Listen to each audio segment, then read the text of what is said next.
ఒక 2 డేస్ నుండి మాకు కొంచెం క్లైమేట్ బానే ఉంటుంది. కొంచెం ఎండగానే ఉంది. మరీ చల్లగా అవ్వలేదనమాట. కొంచెం చేంజ్ అయింది. సో, కాకరకాయ పాదు ఏంటంటే కొంచెం వాటి కాయలొచ్చేసి సైజ్ రావట్లేదు. కొంచెం చిన్న సైజ్ వస్తున్నాయి.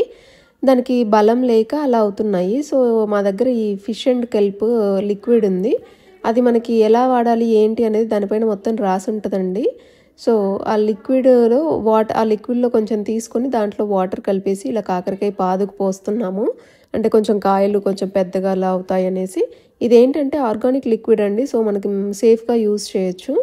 అందుకనేసి మేమైతే ఇది చూస్ చేసుకున్నాము. ఈ కాకరకాయ పాదుకైతే మొత్తం పోసామండి.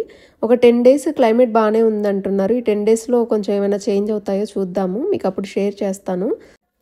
అండ్ ఇప్పుడొచ్చేసి చామంతులు మళ్ళీ చూపిస్తున్నానండి. ఎందుకంటే అది రోజు రోజుకి ఫ్లవర్స్ ఎక్కువైపోయి అసలు ఎంత అందంగా కనిపిస్తుందో గార్డెన్ అయితే.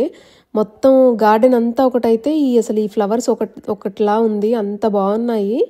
సో, ఈ ఫ్లవర్స్ అసలుకి నేను అనుకుంటున్నాను అంటే నాకు తెలీదు ఇవి మళ్ళీ ఏమన్నా చిన్న కొమ్మలుగా కట్ చేసి ఏమైనా పెడితే వస్తుందో లేదో తెలీదు. నేను ట్రై చేస్తాను. ట్రై చేస్తే ఒకవేళ వర్కౌట్ అయితే మీరు మాకు దగ్గరలో ఉంటే నేను తప్పకుండా షేర్ చేస్తానండి. అంత ముద్దుగా ఉన్నాయి. యెల్లో అంటే యూజువల్ ఎప్పుడైనా మనకు దొరుకుతాయి కానీ ఈ వైట్ అయితే చాలా చాలా బాగున్నాయి. మన ఇండియన్ చామంతి అనమాట ఇది.